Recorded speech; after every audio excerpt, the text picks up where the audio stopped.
Hey MTG fans, welcome to my first official episode of All's Fair in Love and Lore. I had a special request for a video on Mirrodin, so buckle up as we take a trip through the multiverse. Mirrodin, originally known as Argentum, was created by the planeswalker Karn as a peaceful refuge from the Phyrexian corruption he had inadvertently unleashed on other planes. Using his planeswalker abilities and the power of the legacy weapon, Karn shaped Argentum into a world of metal and mana. The term Argentum refers to silver, which reflects the plane's metallic nature and Karn's affinity for creating worlds out of metal. Mirrodin is characterized by its unique celestial arrangement, consisting of 5 suns, but not actually suns, each associated with a different color of mana.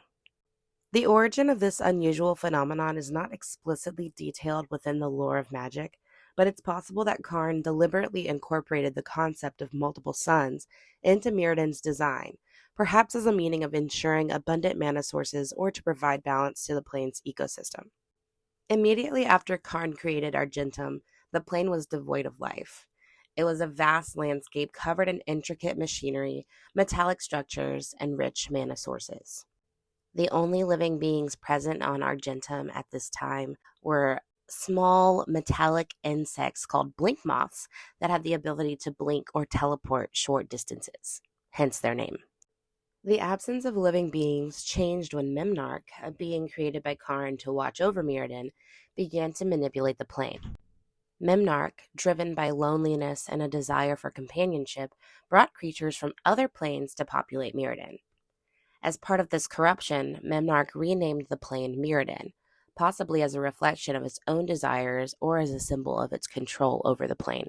In the storyline, Karn intervened to stop Memnarch's corruption and restore balance to Mirrodin. It's implied that Karn either destroyed or incapacitated Memnarch in the process, ending its reign of terror over the plane. However, the exact details of Memnarch's fate are not explicitly stated in the lore.